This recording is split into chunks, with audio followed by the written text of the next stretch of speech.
Hello friends, എല്ലാവർക്കും നമസ്കാരം. നിങ്ങളേവരും കാത്തിരിക്കുന്ന രേവതിയുടെയും സച്ചിയുടെയും ഇന്നത്തെ വിശേഷത്തിലേക്ക് എല്ലാ കൂട്ടുകാർക്കും സ്വാഗതം. എല്ലാവർക്കും നല്ലൊരു ദിവസം ആശംസിച്ചുകൊണ്ട് തന്നെ നമുക്ക് ഇന്നത്തെ സൂപ്പർ ഹിറ്റ് വിശേഷത്തിലേക്ക് കിടക്കാം. അതിനു മുമ്പായിട്ട് ആരെങ്കിലും നമ്മുടെ ഈ ചാനൽ ആദ്യമായിട്ട് കാണുന്നുണ്ടെങ്കിൽ ഇതുവരെ സബ്സ്ക്രൈബ് ഒന്നും ചെയ്ത് വെച്ചിട്ടില്ലെങ്കിൽ തീർച്ചയായിട്ടും ഒന്ന് സബ്സ്ക്രൈബ് ചെയ്ത് വെച്ചോളൂ കേട്ടോ. അതിനോടൊപ്പം നമ്മുടെ വീഡിയോ ഇഷ്ടപ്പെടുകയാണെങ്കിൽ ഒരു ലൈക്കും കൂടി അടിച്ചിട്ട് പോകാവുള്ളേ. അപ്പം നമുക്ക് നേരെ ഇന്നത്തെ വിശേഷത്തിലേക്ക് തന്നെ കിടക്കാം. അങ്ങനെ തുടങ്ങുമ്പോൾ തന്നെ കാണിക്കുന്നത് നമ്മുടെ വർഷയുടെ അമ്മേനെയാണ്. അങ്ങനെ നമ്മുടെ വർഷയുടെ അമ്മ പറയാ, ദേ നീ കല്യാണത്തിനോ ഞങ്ങൾക്ക് ഒന്നും ചെയ്യാൻ പറ്റിയില്ല. നിന്റെ കല്യാണത്തിന് എൻ്റെ പൊന്നമ്മേ മതി മതി നെടുത്ത്. ദേ ശ്രുതിയുടെ ചടങ്ങ് ആദ്യം നടക്കുന്നത്. എന്നാലും നീ പെട്ടെന്ന് റെഡിയാകണം. ആ ചടങ്ങിലും നീ പങ്കെടുക്കണം. ഞാൻ റെഡിയാകാം. ഇപ്പൊ തൽക്കാലം അമ്മ ഇവിടുന്ന് പോകാൻ നോക്ക് എന്ന് പറയാ. എന്നിട്ട് നമ്മുടെ വർഷ അവിടെ ഇരുന്ന് ഒരുങ്ങാണ് കേട്ടോ. നമ്മുടെ വർഷയുടെ അമ്മ അങ്ങ് പോകുകയും ചെയ്തു. ഇത് കഴിഞ്ഞ് പിന്നെ കാണിക്കുന്ന സീൻ എന്ന് പറഞ്ഞിട്ടുണ്ടെങ്കിൽ നമ്മുടെ ശ്രുതിയാണ് സാരിയൊക്കെ ഉടുത്ത് റെഡിയായിട്ട് ഇങ്ങനെ ഇരിക്കുകയാണ്. അപ്പോഴത്തേക്കും കൂട്ടുകാരി വന്നിട്ട്, അതേ ശ്രുതി, ദേ ഈ സാരി സൂപ്പർ ആയിട്ടുണ്ട്, നിനക്ക് നന്നായിട്ട് ചേരുന്നുണ്ട്. എന്റെ പൊന്നു മേരെ, നീ ചുമ്മാ സുഖിപ്പിക്കല്ലേ. ഞാൻ സുഖിപ്പിക്കുന്നൊന്നുമല്ല. ഇപ്പൊ കണ്ടാലേ നിന്നെ കാണുമ്പം ഒരു കല്യാണ പെണ്ണിനെ പോലെ തോന്നുക. ഒരു കല്യാണം എങ്ങനെയാ നടത്തിയെന്ന് എനിക്കറിയില്ല. പിന്നെയല്ലേ ഈ ഒരു കല്യാണം. എടി നീ ടെൻഷൻ അടിക്കാതെ, ഒരു പ്രശ്നം ഉണ്ടാവില്ല. നമ്മുടെ പ്ലാന് സെറ്റപ്പ് ആയിട്ട് നടന്നാൽ പിന്നെ പേടിക്കണ്ട. പിന്നെ വർഷം റെഡിയാവുന്നുണ്ട്. അവളുടെ കൈയും കഴുത്തും കാലും ഒന്നും കാണാൻ പറ്റുന്നില്ല. സ്വർണ്ണാഭരണങ്ങൾ കൊണ്ട് മൂടിയിരിക്കുകയല്ലേ. ട്രഡീഷണൽ ലുക്കിൽ നല്ല ഭംഗിയുണ്ട് അവളെ കാണാനായിട്ട്. ഒരു ജൂവലർ പോലെ ജ്വലിച്ച് നിൽക്കുക വർഷ. എന്റെ കയ്യിലും കഴുത്തിലും ഒക്കെ കുറച്ച് സ്വർണ്ണമേ ഉള്ളൂ. നിന്റെ അച്ഛൻ മലേഷ്യയിൽ നിന്ന് വരുമ്പോ സ്വർണവും പണവും ഒക്കെ കൊണ്ടുവരുന്ന പറഞ്ഞ് സ്വപ്നം കണ്ടോണ്ടിരിപ്പുണ്ട് നിന്റെ അമ്മായിയമ്മ. എല്ലാം ഒരു സ്വപ്നമാണെന്ന് അറിഞ്ഞാലേ വട്ടായി മിക്കവാറും നിന്റെ കഴുത്തി പിടിക്കാൻ ചാൻസ് ഉണ്ട്. എന്റെ പേടി അതാ. അയ്യോ, എനിക്ക് ഓർക്കുമ്പോ പേടിയാവുക മീരെ. അവരത്രയ്ക്ക് പ്രതീക്ഷയോടെ കാത്തിരിക്കുന്നത്. എന്തെങ്കിലും പ്രശ്നം നടന്ന് ഈ ഒരു ചടങ്ങ് അലങ്കോലമായി ആന്റിയുടെ ശ്രദ്ധ മാറണം, എങ്കിൽ മാത്രമേ എനിക്ക് രക്ഷയുള്ളൂ. അത് നടന്നത് തന്നെ. ഞാൻ പറഞ്ഞല്ലോ അത് നടക്കൂടി. അത് നടന്നാ മതി. അല്ല, അയാളുടെ പേരെന്താ? ദാമൂന്ന. അയാള് ഇപ്പൊ തന്നെ വരാൻ ചാൻസ് ഉണ്ടെന്നേ. പിന്നെ കുപ്പി മേടിക്കണമെങ്കിൽ വിവരിച്ച് തുറക്കണ്ടേ, അതായിരിക്കും ലേറ്റ് ആവുന്നത്. നീ ഒന്ന് പെട്ടെന്ന് വിളിച്ച് അയാളോട് വരാൻ പറ. എനിക്കാണെങ്കിൽ ഇവിടെ വിറച്ച് പേടിയായിട്ട് മേല. ഏതായാലും ഈ സമയത്ത് നമ്മുടെ മീര അയാളെ വിളിക്കുകയാണ് കേട്ടോ. അപ്പൊ അയാളെ കാണിക്കുവാണ്. അപ്പം അയാളാണെങ്കില് വണ്ടിയിലിരുന്ന് എന്തൊക്കെയോ പാട്ടൊക്കെ പാടിയിട്ടാണ് പോകുന്നത്. രസമാണ് കേട്ടോ. നമ്മുടെ മറ്റേ ഇളയച്ചനില്ലേ, അതിന്റെ ബാക്കിയാണെന്ന് വേണമെങ്കിൽ പറയാം. ആ ഒരു മോഡലാണ് പുള്ളി. ഇളയച്ചനായ ഇറച്ചി വെട്ട് കച്ചവടക്കാരനില്ലേ, അതിന്റെ ബാക്കി. ഏതായാലും ഈ സമയത്ത് ആ പെണ്ണ് വിളിച്ചു, മീര വിളിച്ചു. അപ്പോഴത്തേക്കും നമ്മുടെ ഇയാള് ഫോൺ എടുത്തിട്ട്, ഹലോ മേഡം, ദാമു സ്പീക്കിംഗ്. എന്റെ പൊന്ന് ദാമുവേട്ടെ, നിങ്ങളിപ്പോ എവിടെയാ ഉള്ളത്? അത് പിന്നെ ഞാനിപ്പം ഓഡിറ്റോറിയത്തിലേക്ക് വന്നോണ്ടിരിക്കും. ഒരു ചെറിയ മിനി ബാർ സെറ്റ് ചെയ്തോണ്ടാ വന്നിരിക്കുന്നത്. ഈ ബാർ സെറ്റപ്പ് കാറിലങ്ങാക്കി. എന്റെ പൊന്നു ചേട്ടൻ, നിങ്ങളൊന്നും ഇങ്ങോട്ട് വരാൻ നോക്ക്. ഞാനിതാ എത്തി മേഡം, പേടിക്കേ വേണ്ട. എന്നെ പോലെ എല്ലാവരും എല്ലാം മദ്യമൊന്നും കഴിക്കില്ലല്ലോ. സച്ചി ഏത് തരം മദ്യമാ കഴിക്കുന്നതെന്നും എനിക്കറിയില്ല. അതുകൊണ്ട് ഞാൻ എല്ലാ കാറ്റഗറിയിലുള്ള മദ്യം എടുത്തിട്ടുണ്ട്. ചെലവ് കുറച്ച് കൂടുതലാണ് കേട്ടോ. നിങ്ങൾ തന്ന കാശ് തികയത്തില്ല, ഇനിയും ക്യാഷ് വേണം. നിങ്ങൾ ആദ്യം പറഞ്ഞ ജോലി ഒന്ന് ചെയ്യ്, അത് കഴിഞ്ഞിട്ട് നമുക്ക് ബാക്കി നോക്കാം. ഞാൻ പറന്നു വരുവാ മേഡം. ഇപ്പം ഞാൻ അവിടെ എത്തി, എന്റെ ജോലി തുടങ്ങി. അവനെ ഞാൻ കുടിപ്പിക്കും. ദേ ഏറ്റെന്ന് പറഞ്ഞിട്ടുണ്ട് ഈ ദാമു, ഏറ്റത് തന്നെയാ. എന്നാ ശരി മേഡം എന്നൊക്കെ പറഞ്ഞ് അയാൾ ഫോൺ വെക്കുകയാണ് കേട്ടോ. പിന്നെ കാണിക്കുന്നത് നമ്മുടെ മീരേനെയാണ്. മീര പറഞ്ഞു, ശ്രുതി പേടിക്കൊന്നും വേണ്ട, അയാൾ ഇങ്ങോട്ട് വന്നോണ്ടിരിക്കുകയാണ്. ദാമു പറഞ്ഞ കാര്യം ചെയ്യില്ലേ? സച്ചിനെ കുടിപ്പിക്കില്ലേ മീരെ? സച്ചി കുടിക്കുന്നതിൽ ഡിഗ്രി എടുത്തവനല്ലേ, അവനെ എളുപ്പത്തിൽ കുടിപ്പിക്കാനായിട്ട് പറ്റൂന്നേ. നീ പേടിക്കണ്ട. അവൻ മദ്യത്തിന്റെ മണം അടിച്ചാൽ മതി, പുറകെ പൊക്കോളും. അങ്ങനെയാ ഈ കള്ളുകുടിയന്മാര്. സച്ചി മിസ്സായ വേറെ വഴിയില്ല. ബ്യൂട്ടി പാർലറിന്റെ പേര് മാറ്റി അന്ന് ഞാൻ എൻ്റെ അമ്മായിയമ്മയുടെ തനി സ്വരൂപം കണ്ടതാ. ഇന്ന് നമ്പർ ഇറക്കി രക്ഷപ്പെട്ടില്ലെങ്കിലേ നിന്നെ അവര് ന്യൂഡിൽസ് പോലെ ആക്കി എടുക്കുവല്ലേ. എനിക്കറിയാം. നീ പേടിക്കാതെ ഇരിക്കെ. ദാമു ഞാൻ ഏൽപ്പിച്ച ജോലി ഭംഗിയായിട്ട് ചെയ്തു തീർക്കും. നീ കണ്ടോ, നമുക്ക് പേടിക്കാനേ ഇല്ല. സച്ചി ഇവിടെ വലിയൊരു ഭൂകമ്പം തന്നെ ഉണ്ടാക്കും. നീ പെട്ടെന്ന് ഈ ആഭരണങ്ങളൊക്കെ എടുത്തിട്ട് റെഡി ആയിട്ട് മണ്ഡപത്തിലേക്ക് വരാൻ നോക്ക്. അതാ ഇനി ചെയ്യേണ്ടത്. അല്ലെങ്കിൽ ഉണ്ടല്ലോ നിന്റെ അമ്മായിയമ്മയുടെ തനിനിറം വെളി വരുവേ എന്ന് പറഞ്ഞു. പിന്നെ കാണിക്കുന്ന സീൻ എന്ന് പറഞ്ഞാൽ നമ്മുടെ സച്ചിനെയാണ് കേട്ടോ. അപ്പൊ സച്ചിയുടെ ഒരു കൂട്ടുകാരൻ വന്നിട്ട്, സച്ചി നിന്നെ കണ്ടിട്ട് ഒത്തിരി ആയല്ലോ, നീ എന്താ ഒന്നും മിണ്ടാതെ ഇവിടെ മാറിയിരിക്കുന്നത്? അപ്പൊ രേവതി പറഞ്ഞു, ഇന്ന് ഇദ്ദേഹം ആരോടും മിണ്ടില്ല. അതെന്ത് പറ്റി? ഈ ഫംഗ്ഷൻ നല്ല രീതിയിൽ നടക്കാൻ വേണ്ടി മൗനവ്രതത്തിലാ സച്ചേട്ടൻ. ഓഹോ, സച്ചി മൗനവ്രതത്തിലോ? നല്ല കാര്യം തന്നെ. എന്നാ പിന്നെ ഞാൻ അങ്ങോട്ടേക്ക് പോവാ എന്ന് പറഞ്ഞോണ്ട് അയാൾ അങ്ങ് പോയിട്ടോ. നമ്മുടെ സച്ചി എല്ലാരെ കാണുമ്പോഴും നമസ്കാരം എന്ന് പറയുന്നതല്ലാതെ, അവർ പറയല്ല കാണിക്കുന്നതല്ലാതെ വേറെ ഒരു കമാന്നൊരു അക്ഷരം മിണ്ടുന്നില്ല. എന്നിട്ട് സച്ചി പറഞ്ഞു, എന്റെ പൊന്നു രേവതി, ഈ സംസാരിക്കാതെ ഇരിക്കുന്നത് ഭയങ്കര ബുദ്ധിമുട്ടാ. അത് പിന്നെ മാസത്തിൽ ഒരിക്കൽ ഇങ്ങനെ ഒരു മൗനവ്രതം എടുക്കുന്നത് നല്ലതാ. ആ, ദേ ഒരു കാര്യം ഒന്ന് ചെയ്തു നോക്ക്, നീ ഒന്ന് മൗനവ്രതം എടുക്ക. ഇങ്ങനെ സച്ചി പറഞ്ഞപ്പോ ഞാനതിന് മിണ്ടാറില്ലല്ലോ, സച്ചേട്ടനെ പോലെ വഴക്കൊട്ടാക്കാറുമില്ലല്ലോ. ഓഹോ, നീ വലിയ ഡീസന്റ് ആണല്ലോ എന്നിങ്ങനെ പറയാ. ഇത് കഴിഞ്ഞ് പിന്നെ കാണിക്കുന്നത് നമ്മുടെ വർഷയുടെ അമ്മേനെയാണ്. അപ്പൊ വർഷയുടെ അമ്മയാണെങ്കിൽ ഒരു തുളസിമാലയും കൊണ്ടുവന്ന് ഇങ്ങനെ നിൽക്കുമ്പോഴത്തേക്കും കൂടെയുള്ളവർ ചോദിക്കും, ഇതെന്താ വർഷയുടെ കഴുത്തിലിടാൻ തുളസിമാലയാണോ? അതെ, ഞങ്ങളുടെ ആചാരപ്രകാരം ഞങ്ങൾ തുളസിമാലയാണ് ഇടുന്നതെന്ന്. ഏതായാലും ഈ സമയത്താണ് നമ്മുടെ സച്ചി ഇത് ശ്രദ്ധിക്കുന്നത്. സച്ചി നോക്കിക്കഴിഞ്ഞപ്പോഴത്തേക്ക് തുളസിമാലയും കൊണ്ട് പോകുന്നു. പുറകെ ദേ ഒരു റോസാപ്പൂമാലയായിട്ട് ചന്ദ്ര വരുന്നു. ഭാമയാണെങ്കിൽ ചന്ദ്രയോട് പറയാ, അതെ, അവക്ക് കഴുത്തിലിടാനുള്ള മാല അവളുടെ വീട്ടുകാരല്ലേ മേടിക്കുന്നത്, വർഷയുടെ വീട്ടുകാർ. പിന്നെ എന്തിനാ നീ ഈ പൂമാല മേടിച്ചത്? അവരുടെ ആചാരപ്രകാരം ഏത് മാല ഇടുന്നെന്ന് എനിക്കറിയില്ല. നമ്മുടെ ആചാരപ്രകാരം പൂമാല ഇടേണ്ടത് പൂമാല തന്നെ ഇടണം. അപ്പൊ സച്ചി ഇത് കേൾക്കുന്നുണ്ട്. സച്ചി ഇത് കേട്ടിട്ട് ഭയങ്കര ചിരിയാണ് കേട്ടോ. സച്ചി രേവതിയോട് പറയാ, ഒരടി പ്രതീക്ഷിക്കാൻ രേവതി, ഇവിടെ ഒരടി പ്രതീക്ഷിക്കാന്ന്. കാരണം പൂമാലയ്ക്ക് മിക്കാറും നമ്മുടെ ചന്ദ്രയും വർഷയുടെ അമ്മയും കൂടെ വഴക്കുണ്ടാക്കുന്ന സച്ചിക്ക് അറിയാം. ഇപ്പൊ പറഞ്ഞിട്ട് പോയത് കേട്ടതല്ലേ, വർഷയുടെ അമ്മ തുളസിമാല, എന്റെ അമ്മ പൂമാല. അതിനിപ്പോ എന്താ? ഇതുപോലെയുള്ള വിഷയങ്ങളിൽ ഞാൻ പറയുന്നത് പോലെ നടക്കണമെന്ന് രണ്ടുപേരും ആഗ്രഹിക്കില്ലേ? രണ്ടുപേരും വിട്ടുകൊടുക്കില്ല. എന്റെ അമ്മയുടെ സ്വഭാവം എനിക്കറിയാം. ഏത് മാല ഇടുന്നുള്ള കാര്യത്തിൽ ഇപ്പൊ വഴക്കുണ്ടാകും. അത് അവര് സംസാരിച്ചൊരു തീരുമാനത്തിൽ എത്തിക്കോളും. എന്റെ സച്ചേട്ടൻ മിണ്ടാതിരിക്കുക. എന്റെ അമ്മയെ ഒരിക്കലും വിട്ടുകൊടുക്കൂല. നീ കണ്ടോ, ഇപ്പൊ ഇവിടെ ഒരു ഭൂകമ്പം ഉണ്ടാകും. അപ്പോഴത്തേക്കും പെട്ടെന്ന് അടുത്തിരുന്നവരൊക്കെ തിരിഞ്ഞു നോക്കുകയാണ് കേട്ടോ, പേടിച്ചിട്ട്. ഭൂകമ്പം എന്ന് ചോദിച്ചപ്പം, ഏയ് ഭൂകമ്പം ഭൂകമ്പം എന്നല്ല പറഞ്ഞത്, അത് ഭൂകമ്പ എന്ന സച്ചേട്ടൻ പറഞ്ഞത്. ഈ പൂ കമ്പിൽ കെട്ടിവെച്ചിരിക്കുന്നത് നല്ല രസമുണ്ട് കാണാൻ, ഡെക്കറേറ്റ് ചെയ്തിരിക്കുന്നത്, അതാ സച്ചേട്ടൻ ഉദ്ദേശിച്ചതെന്ന് പറഞ്ഞു. അപ്പൊ അവിടെ നിന്ന് ചേച്ചിമാര് പറഞ്ഞു, അയ്യോ പേടിച്ചു പോയി മക്കളെ, ഞങ്ങൾ ഓർത്തിപ്പോ ഇവിടെ ഭൂകമ്പം ഉണ്ടാവുന്നു. അപ്പോഴത്തേക്കും പ്രശ്നമൊന്നുമില്ല ചേച്ചിമാര്, ഇരിക്കാൻ പറഞ്ഞു. എന്നിട്ട് നമ്മുടെ രേവതി പറഞ്ഞു, എന്റെ പൊന്ന് സച്ചേട്ടൻ മിണ്ടാതിരിക്കും, വാ തുറന്ന പ്രശ്നമാണല്ലോ. അയ്യോ, ഞാൻ മിണ്ടാതിരുന്നോളാം, ഇപ്പൊ ഇവിടെ ഒരു പ്രശ്നം നടക്കും, അത് ഉറപ്പായ കാര്യം തന്നെയാ. നോക്കിക്കോ, ഇതൊന്നും അല്ല പ്രശ്നം, ഇതിനേക്കാളും വലിയ പ്രശ്നം നടക്കും. ഏതായാലും പിന്നെ കാണിക്കുന്ന സീൻ എന്ന് പറഞ്ഞാൽ നമ്മുടെ വർഷയുടെ കൂട്ടുകാരികളും ഒക്കെ ഇങ്ങനെ സെൽഫി എടുക്കാണ് കേട്ടോ. സെൽഫി ഒക്കെ എടുത്തോണ്ട് നിൽക്കണം. അപ്പോഴത്തേക്ക് അങ്ങോട്ടേക്ക് നമ്മുടെ മഹിമ വന്നിട്ട്, മോളെ ദേ ഈ മാല നീ കഴുത്തിലിട്ടെ, അത് ചടങ്ങ് നടക്കുമ്പോ ഇട്ടാ പോരെ? അത് പോരാ, ഈ മാല ഇട്ടിട്ട് വേണം വേദിയിലേക്ക് വരാന്. അതുകൊണ്ട് ദേ മാല പിടിച്ചേ, മാല ഇട്ടെ എന്ന് പറഞ്ഞു. അപ്പോഴത്തേക്ക് നമ്മുടെ വർഷ മാല ഇടാൻ വേണ്ടി തുടങ്ങുമ്പോഴാണ്, വർഷേ മോളെ എന്ന് പറഞ്ഞ് ചന്ദ്ര വന്നിട്ട്, നീ റെഡിയായില്ലേ, ദേ ഈ മാല കഴുത്തിലിടുന്ന് പറയുന്നത്.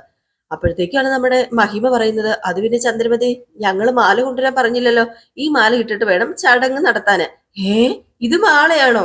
ഇതിൽ ഇലകൾ മാത്രമല്ലേ ഉള്ളൂ, പൂക്കളില്ലല്ലോ, പിന്നെ ഇതിലെങ്ങനെയാ കല്യാണം ഈ ചടങ്ങ് നടത്തുന്നത്? അത് പിന്നെ ഞങ്ങളുടെ ആളുകള് ചടങ്ങ് നടത്തുമ്പം ഈ മാലയാ കഴുത്തിലിടുന്നത്, തുളസിമാല. മോളെ ഈ മാല കഴുത്തിലിട്. ചന്ദ്രയ്ക്ക് സഹിക്കുവോ? ചന്ദ്ര പറഞ്ഞു, അതൊന്നും പറ്റത്തില്ല, ഞങ്ങളുടെ ആൾക്കാര് ചടങ്ങ് നടത്തുമ്പം ഇത്തരത്തിലുള്ള മാലയാ ഇടുന്നത്. എന്തായാലും വർഷ ഈ മാല ഇട്ടിട്ട് ചടങ്ങ് നടത്തിയാൽ മതി. വർഷ ഇപ്പം ഞങ്ങളുടെ കുടുംബത്തിലെ കുട്ടിയല്ലേ, നിങ്ങളുടെ കുടുംബത്തിലെ ആണെങ്കിലും എന്റെ മകളല്ലേ, ഞങ്ങളുടെ രീതി അനുസരിച്ചല്ലേ ചടങ്ങ് നടത്തേണ്ടത്, അങ്ങനെയല്ലേ വേണ്ടത്. വർഷേ മോളെ, നീ ആര് പറയുന്നതും കാര്യമാക്കണ്ട, ഈ മാല എടുത്ത് കഴുത്തിടാൻ പറഞ്ഞു മഹിമ. വീണ്ടും ചന്ദ്രയ്ക്ക് ദേഷ്യം വന്നിട്ട് പറഞ്ഞു, അതെ ഞാനല്ലേ പറഞ്ഞത്, വർഷ നിങ്ങളുടെ മകളായിരിക്കും, പക്ഷെ ഇപ്പം ഇവള് എന്റെ മരുമകളായിട്ട് എന്റെ വീട്ടിലാ കഴിയുന്നത്. അപ്പൊ ഞങ്ങള് പറയുന്നതാ കേൾക്കേണ്ടത്. ഇവളുടെ ചടങ്ങ് നടത്തുന്നത് ഞങ്ങളുടെ രീതിക്ക് അനുസരിച്ചായിരിക്കണം. അപ്പം മോളെ വർഷേ, ഈ മാല നിന്റെ കഴുത്തിൽ ഇടാൻ ചന്ദ്ര പറയുകയാണ്. ആകപ്പാടെ നമ്മുടെ വർഷയ്ക്ക് സത്യം പറഞ്ഞ 8ന്റെ പണി കിട്ടിട്ടോ. അപ്പൊ മഹിമ പറഞ്ഞു, നിങ്ങളുടെ വീട്ടിലെ മരുമകളൊക്കെ ആയിരിക്കാം, പക്ഷെ പിറന്ന വീട്ടിലെ ആചാരം മറക്കാൻ പറ്റുമോ? ഞങ്ങളുടെ കുടുംബത്തിലൊരു മര്യാദയുണ്ട്, പാരമ്പര്യമുണ്ട്, അത് മറന്ന് ഞങ്ങൾ കളിക്കില്ല. ഞങ്ങളുടെ കുടുംബത്തിന്റെ രീതികൾക്കനുസരിച്ച് ഈ ചടങ്ങ് നടത്താനായിട്ട് പറ്റത്തുള്ളൂ. മഹിമേ, ഞങ്ങളുടെ കുടുംബത്തിനും ഒരു പാരമ്പര്യമുണ്ട്, അത് നീ മറക്കരുത്. അപ്പോഴത്തേക്കാണ് നമ്മുടെ വർഷ പറഞ്ഞത്, നിങ്ങൾ രണ്ടുപേരും എന്താ ഈ ബമ്പറിനെ കുറിച്ചൊക്കെ പറയുന്നത്? ബമ്പർ അല്ല മോളെ, പാരമ്പര്യം എന്നാ പറഞ്ഞത്. പാരമ്പര്യമോ? അപ്പോഴത്തേക്കും വർഷ പറഞ്ഞു, വർഷയല്ല ചന്ദ്ര പറഞ്ഞു, മോളെ ഈ മാല കഴുത്തിലിട്ടെ എന്ന് പറഞ്ഞു. അപ്പോഴത്തേക്ക് മഹിമ പറഞ്ഞു, മോളെ ഇത് കഴുത്തിലിട്ടാ മതി എന്ന് പറഞ്ഞു. അപ്പോഴത്തേക്ക് നമ്മുടെ വർഷയ്ക്ക് സത്യം പറഞ്ഞ ദേഷ്യം വന്നു കേട്ടോ. വർഷ പറഞ്ഞു, അതെ നിക്ക ഒരു കാര്യം ചെയ്യ് അമ്മ, ആ മാല കാണിക്കാൻ പറഞ്ഞു. ഏതായാലും ഈ സമയത്ത് നമ്മുടെ വർഷയുടെ അമ്മയ്ക്ക് ഒരുപാട് സന്തോഷമായി. വർഷയുടെ അമ്മ പറഞ്ഞു, ഇന്നാ മോളെ എന്ന് പറഞ്ഞു. ഏതായാലും ആ മാല കഴുത്തേൽ ഇട്ടപ്പോഴത്തേക്കും നമ്മുടെ ചന്ദ്രയുടെ മാലയും കൂടെ ഇങ്ങ് തരാൻ പറഞ്ഞു. അങ്ങനെ ചന്ദ്രയുടെ മാലയും കൂടെ എടുത്ത് കഴുത്തേൽ ഇട്ടിട്ട് പറഞ്ഞു, ദേ ഇപ്പൊ രണ്ടുപേർക്ക് സമാധാനമായില്ലേ, എനിക്ക് രണ്ടുപേര് രണ്ടല്ല, എനിക്ക് രണ്ടുപേരും ഒന്നാ. അതുകൊണ്ട് ഇവിടെ ഒരു പ്രശ്നം ഉണ്ടാവരുത്. അതുകൊണ്ടാണ് ഞാൻ ഈ രണ്ട് മാലയും കഴുത്തിലിട്ടിരിക്കുന്നത്. ഇപ്പം എന്തേ എന്റെ അമ്മായിയമ്മയുടെ ആചാരവും എന്റെ അമ്മയുടെ ആചാരവും ഒക്കെ നടന്നില്ലേ, ഇതുപോലെ എന്ന് ചോദിച്ചു. അപ്പൊ ഇത് കണ്ടു കഴിഞ്ഞപ്പോഴത്തേക്ക് നമ്മുടെ മഹിമയും അതുപോലെ വർഷയും ചിരിക്കാണ് കേട്ടോ. ഏതായാലും നമ്മുടെ മഹിമയും വർഷയല്ല, മഹിമയും ചന്ദ്രയും ചിരിക്കാണ് കേട്ടോ. ഏതായാലും നമ്മുടെ വർഷയാണെങ്കിൽ സത്യത്തിൽ അതൊരു നല്ല രീതിയിൽ തന്നെ എടുത്ത തീരുമാനമായിരുന്നു. ഇല്ലെങ്കിൽ അവിടെ എന്തൊരു ഭൂകമ്പം ഉണ്ടായെന്ന് നമ്മുടെ സച്ചി പറഞ്ഞതുപോലെ. ഈ സമയത്ത് നമ്മുടെ സച്ചി ഇങ്ങനെ ഒളിഞ്ഞൊളിഞ്ഞു നോക്കുകയാണ് കേട്ടോ. എന്നിട്ട് രേവതിനെ വിളിച്ചു. അപ്പം രേവതി ചോദിച്ചു, എന്താ സച്ചേട്ട, എന്തിനാ എന്നെ വിളിക്കുന്നത്? അതെ, കുറെ സമയം വാ തുറക്കാതിരിക്കുമ്പോഴേ ഉള്ളിന്നേ ഒരു വിങ്ങല് രേവതി, എന്തോ ഒരു ടെൻഷൻ പോലെ. അതെ സച്ചേട്ടൻ വാ തുറന്നാല് മറ്റുള്ളവർക്കാ ടെൻഷൻ ആവുന്നത്. അതും കൊണ്ട് മറ്റുള്ളവരെ ടെൻഷൻ അടുപ്പിക്കണ്ട. അതെ, ഈ കാറിനുള്ളില് വെറുതെ ഇരിക്കാൻ പറ്റത്തില്ലല്ലോ, അത് സ്റ്റാർട്ട് ചെയ്യാൻ തോന്നൂലേ, അതുപോലെ തന്നെ ഇതും. അതിന് സച്ചേട്ടനോട് ആരോ കാറിനകത്ത് പോയി ഇരിക്കാൻ പറഞ്ഞത്. സംസാരിക്കാതെ ഇവിടെ ഇരിക്കാം. സച്ചേട്ടൻ കാരണം ഇവിടെ ഒരു കുഴപ്പം ഉണ്ടാകരുത്. ആ, ഞാൻ കാരണം ഇവിടെ ഒരു കുഴപ്പം ഉണ്ടാവില്ല. പക്ഷേ ഇതേ മറ്റു ചിലര് കാരണം ഇവിടെ കുഴപ്പം ഉണ്ടാകും. മാല വഴക്കെന്ന് വേണമെങ്കിൽ അതിന് വിളിക്കാം. ഞാൻ കൊണ്ടുവന്ന മാല വർഷ തന്നെ ഇടണം, വർഷ അത് തന്നെ ഇടണമെന്ന് എന്റെ അമ്മയും വർഷയുടെ അമ്മയും ശാഠ്യം പിടിക്കും. പിന്നെ ഉണ്ടല്ലോ അവിടെ വലിയൊരു യുദ്ധം നടക്കും. ഞാൻ അത് നോക്കുകയായിരുന്നു. നോക്കിക്കേ, ഇപ്പൊ ഉണ്ടല്ലോ അടികൂടി എല്ലാവരും കൂടെ ഇറങ്ങി വരും. എന്റെ പൊന്ന് സച്ചേട്ട, ഒന്നും മിണ്ടാതിരിക്കുക. നിങ്ങളത് കോംപ്രമൈസ് ആക്കാൻ പോകുന്നുണ്ടോ വഴക്ക്? ഞാനൊന്നും കോംപ്രമൈസ് ആക്കാൻ പോകുന്നില്ല. വഴക്കിപ്പം മുറിയിൽ നിന്ന് വെളിയിലേക്ക് വരും. ഞാൻ ഓഡിയൻസ് ആയിട്ട് ഇവിടെ നോക്കിയിരിക്കും. ആഹാ, എന്തായിരിക്കും അല്ലേ രസം. ഈയോ, നല്ല സ്വഭാവം കേട്ടോ സച്ചേട്ടാ ഇത്. വഴക്കുണ്ടാക്കുന്നത് കാണാൻ നോക്കിയിരിക്കുകയാണല്ലേ. അത് പിന്നെ രേവതി ഒരു മനസ്സുഖം. അല്ല, നീ പോയി മുറി പോയി നോക്കിയിട്ട് വാ, നമുക്ക് അറിയാം വഴക്ക് പിടിക്കുകയാണോ എന്ന്. സച്ചേട്ടാ ഒന്നും മിണ്ടാതിരിക്കുന്നുണ്ടോ? എന്നാ പിന്നെ ഞാനും കൂടെ വരാം. ആഹാ, ഇപ്പഴല്ലേ പറഞ്ഞു ഓഡിയൻസ് ആയിട്ടിരിക്കാന്ന്. എന്നിട്ട് ഒരു പ്രശ്നം ഇല്ലാത്തടത്ത് പ്രശ്നം ഉണ്ടാക്കാൻ പോവോ നിങ്ങള്? സച്ചേട്ടനോട് വരുമ്പോ ഞാൻ പറഞ്ഞതല്ലേ, ഇത്രയും നേരം ഒന്നും മിണ്ടാതിരുന്നില്ലേ, ഇനി അതുപോലെ തന്നെ മിണ്ടാതിരിക്കാൻ നോക്ക്. ദേ വാതർന്നാലുണ്ടല്ലോ ഞാൻ വായിക്കാത്ത വല്ല കുത്തിക്കയറ്റും. അല്ലെ, ഭക്ഷണം കഴിക്കാൻ തുറക്കാമോ? അതിന് മാത്രം തുറന്നാ മതി. ഞാനൊന്നും മിണ്ടുന്നില്ലേ. അവര് മാലയായിട്ട് മുറുക്കി പുറത്ത് വരട്ടെ, അപ്പ കാണാം യുദ്ധം. ഈ സച്ചി പറഞ്ഞത് ശരിയാണോ സത്യമാണോ എന്ന് നമുക്ക് കാണാം എന്നിങ്ങനെ പറഞ്ഞു. ഏതായാലും ഈ സമയത്ത് വീണ്ടും നമ്മുടെ സച്ചി ഇങ്ങനെ വരുന്നോ എന്നൊക്കെ നോക്കുക കേട്ടോ. ഇങ്ങനെ ഒളിഞ്ഞു നോക്കുകയാണോ കേട്ടോ. അപ്പോഴത്തേക്ക് രേവതി പറഞ്ഞു, എന്റെ പൊന്നു സച്ചിയുടെ നേരെ നോക്കിയിരിക്കുക, ഇത് എന്തുവാ ചുമ്മാ കോമാളികളെ പോലെ കിടന്ന് ഓരോന്ന് കാണിക്കുന്നതെന്ന് പറഞ്ഞു. ഏതായാലും ഈ സമയം പിന്നെ കാണിക്കുന്ന സീൻ എന്ന് പറഞ്ഞാല് ശ്രുതിനെ മീരയാണ്. അപ്പൊ ശ്രുതി പറഞ്ഞു, എങ്ങനെയുണ്ട് ആഭരണങ്ങളൊക്കെ ഇട്ടിട്ട്? തരക്കേടില്ല, പക്ഷേ ഉണ്ടല്ലോ ആ ശ്രുതിയുടെ അത്ര ആഭരണം നിനക്ക് ഇല്ലല്ലോടി. അതിപ്പോ എന്ത് ചെയ്യാനാ, അത്ര ആഭരണം ഞാൻ ഇനി എവിടെ പോയി? ശ്രുതിയുടെ അത്ര അങ്ങനെയല്ല കേട്ടോ, വർഷയുടെ അത്ര ആഭരണം ഇല്ലല്ലോ എന്നായിട്ടോ മീര പറയുന്നത്. അപ്പൊ ശ്രുതി പറഞ്ഞു, അതിന് ഞാൻ എന്ത് ചെയ്യാനാ, അത്ര ആഭരണം ഞാൻ എവിടെ പോയി ഒപ്പിക്കും? ഇത് തന്നെ എങ്ങനെയാ ഒപ്പിച്ചതെന്ന് എനിക്കേ അറിയത്തുള്ളൂ എന്റെ പൊന്നു മീര. ഏതായാലും ഇന്ന് ആഭരണത്തിന്റെ പേരിലും ഇവിടെ ഒരു പ്രശ്നം ഉണ്ടാകാൻ ചാൻസ് ഉണ്ട്. ആ ദാമു എന്ന് പറയുന്ന അയാളെ കാണുന്നില്ലല്ലോ. എന്താടി അയാൾ ഇതുവരെ വരാത്തത്? അയാൾ വന്നില്ലെങ്കിൽ ഇന്നിതേ എന്നെ ഇവിടെ കെട്ടിത്തൂക്കും എന്റെ അമ്മായിയമ്മ. ഷോ, നീ മര്യാദക്കിരിക്കുക, നീ ടെൻഷൻ അടിക്കാതെ. നിന്റെ മുഖം ഇപ്പം കണ്ടാ ഉണ്ടല്ലോ, അത് വല്ലാത്ത ടെൻഷനാന്ന് എഴുതി വെച്ചിട്ടുണ്ട്. ഈ മുഖമായിട്ട് നീ ആ കല്യാണ മണ്ഡപത്തിലേക്ക് കയറി ചെന്ന് കഴിഞ്ഞിട്ടുണ്ടെങ്കിൽ ദേ നിന്റെ അമ്മായിയമ്മ നിന്നെ കയ്യോടെ പൊക്കി കാലെ വരി നിലത്തടിക്കും. അത് ഉറപ്പായ കാര്യം തന്നെയാ.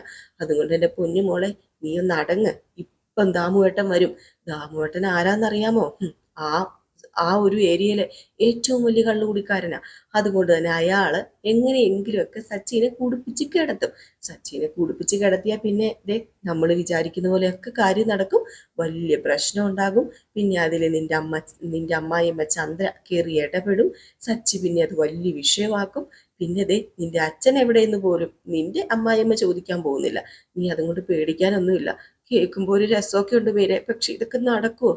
നടക്കും മോളെ, ഞാൻ പറഞ്ഞില്ലേ ദാമുവേട്ടൻ ഇങ്ങൊന്ന് എത്തിക്കോട്ടെ, അത് കഴിഞ്ഞാൽ പിന്നെ നമ്മൾ വിചാരിച്ച പോലെ തന്നെയാ കാര്യങ്ങൾ നടക്കാൻ പോകുന്നത്.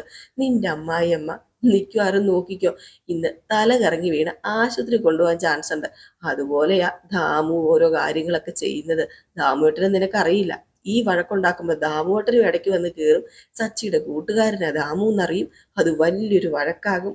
പിന്നെ പിന്നെ ഈ താലിമാറ്റൽ ചടങ്ങ് കോളവാക്കി കൈ തന്നോളൂ. ആ, കേൾക്കുമ്പോ ഒരു രസമൊക്കെ ഉണ്ട്, നടക്കൂലോ അല്ലേ? നടക്കൂടി പെണ്ണെ, നീ മര്യാദയ്ക്ക് ഇരിക്കാൻ പറയാം. പിന്നെ കാണിക്കുന്ന സീൻ എന്ന് പറഞ്ഞാൽ നമ്മുടെ സച്ചിനെ രേവതീനെ തന്നെയാണ് കേട്ടോ. നമ്മുടെ സച്ചിയാണെങ്കിൽ ഇതുവരെ കണ്ടില്ലല്ലോ, ഇതെന്ത് പറ്റി ഇറങ്ങി വരാത്തത്? ഇപ്പൊ വഴക്കുണ്ടാക്കിയിട്ട് ഇറങ്ങി വരേണ്ട സമയം കഴിഞ്ഞല്ലോ, കാണുന്നില്ലല്ലോ രേവതി എന്ന് പറഞ്ഞപ്പോ എന്റെ പൊന്ന് സച്ചേട്ട ഒന്നും മിണ്ടാതിരിക്കെ. ഇപ്പം വന്നോളും അവര് വഴക്കൊന്നും ഉണ്ടാക്കത്തൊന്നുമില്ല. വിവാഹ ചടങ്ങൊക്കെ ഈ ചടങ്ങൊക്കെ ആയതുകൊണ്ട് തന്നെ അങ്ങനെ വഴക്കുണ്ടാക്കാനൊന്നും ആരും നിൽക്കത്തില്ല. സച്ചേട്ടൻ ചുമ്മാ വഴക്കൊന്നും പ്രതീക്ഷിച്ചിരിക്കാതെ ഈ ചടങ്ങ് നല്ല രീതിയിൽ നടക്കണമെന്ന് നമ്മളും കൂടി ആഗ്രഹിക്കുകയല്ലേ ചെയ്യേണ്ടത്. മിക്കവാറും ഇന്ന് ഈ ചടങ്ങ് നല്ല രീതിയിൽ തന്നെ നടക്കും. ദേ, എന്റെ അമ്മ വിചാരിച്ചത് നടക്കാൻ വേണ്ടി എന്ത് വേണമെങ്കിലും എന്റെ അമ്മ ചെയ്യും. അതും കൊണ്ടാ വർഷ വരാൻ വേണ്ടി വൈകുന്നത്. അങ്ങനെയൊന്നും ഉണ്ടാകാതിരിക്കട്ടെ. ഫംഗ്ഷൻ നല്ല രീതിയിൽ നടക്കണം സച്ചേട്ടാ. ആ, ഫംഗ്ഷൻ നല്ല രീതിയിൽ നടക്കുവാണെന്ന് നമുക്ക് കണ്ടറിയാം. നീയേ നോക്കിയിരുന്നോ. ഇപ്പം അവിടെ നിന്നൊരു നിലവിളി കേൾക്കാം. ആരുടെയാണെന്ന് അറിയാമോ? മിക്കവാറും നമ്മുടെ വർഷയുടെ അമ്മയുടെ. എന്തിനാണെന്നറിയാമോ? എന്റെ അമ്മ മിക്കവാറും ഒരു അടി കൊടുക്കും എന്നൊക്കെ ഇങ്ങനെ പറയുന്നുണ്ട്. ഈ സമയത്താണെങ്കിൽ പിന്നെ കാണിക്കുന്നത് നമ്മുടെ രവീന്ദ്രനെയും അതുപോലെ രവീന്ദ്രന്റെ കൂട്ടുകാരൻ അശോകനുമാണ്. ഏതായാലും അശോകൻ പറയാ, അല്ല നിന്റെ ബന്ധുക്കൾ ആരുമില്ലേ? അത് പിന്നെ നമ്മളല്ലോ ഇത് നടത്തുന്നത്, വർഷയുടെ അച്ഛനും അമ്മയല്ലേ, അതുകൊണ്ടാ നമ്മുടെ ബന്ധുക്കളെ ഒന്നും വിളിക്കാത്തത്. കണ്ടാൽ തന്നെ അറിയാം ഇവിടെ ഉള്ളവരെല്ലാം ഇച്ചിരി സ്റ്റാൻഡേർഡും വലിയ ആൾക്കാരൊക്കെ തന്നെയാ. ആ, അതെ എന്നിങ്ങനെ പറയുക. ഈ സമയത്ത് നമ്മുടെ സച്ചിയാണെങ്കിൽ അച്ഛാ അച്ഛാ എന്നിങ്ങനെ അവിടെ നിന്ന് വിളിക്കുക. അപ്പോഴത്തേക്കും രവീന്ദ്രൻ ചോദിച്ചു, എന്താടാ? അതെ, ഇങ്ങ് വന്നേ, ഇങ്ങ് വന്നേ അച്ഛാ. ഏ, എന്താടാ? ഇങ്ങോട്ട് വരാന്, ഇങ്ങോട്ട് വാ. ദേ സച്ചി വിളിക്കുന്ന അശോക, ബാ നമുക്കൊന്ന് പോകാന്ന് പറഞ്ഞ് നേരെ അശോകനും നമ്മുടെ രവീന്ദ്രനും കൂടെ സച്ചിയുടെ അടുത്തേക്ക് പോവാണ് കേട്ടോ. അപ്പോഴത്തേക്കും രവീന്ദ്രൻ ചോദിച്ചു, എന്താടാ എന്താടാ? വർഷ ഇപ്പം മുറിയിൽ നിന്ന് ഓഡിറ്റോറിയത്തിലേക്ക് വരും, അപ്പൊ ഇവിടെ ഒരു യുദ്ധം നടക്കും. ദേ അച്ഛ അങ്ങോട്ട് നോക്കിക്കേ, അങ്ങോട്ട് നോക്ക്. ഇപ്പൊ അവിടെ പെരുമഴയും സുനാമിയും ഒക്കെ ഉണ്ടാകും. അപ്പോഴത്തേക്കാണ് പെട്ടെന്ന് നമ്മുടെ വർഷയല്ല ചന്ദ്രയും ഭാമയും കൂടെ ഇറങ്ങി വരുന്നത്. അപ്പം ചന്ദ്രയും ഭാമയും വരുന്നത് കണ്ടപ്പോഴത്തേക്കും ദേ അത് മഴയും സുനാമിയും ഒന്നും അല്ല, അത് നിന്റെ അമ്മയും ഭാമയാ. ആ പെണ്ണിപ്പൊ വരും, അതാ ഞാൻ പറഞ്ഞത്. ഏത് പെണ്ണ്? വർഷയെ? അവള് സുനാമിയാ? അച്ഛൻ നോക്കാൻ പറഞ്ഞു.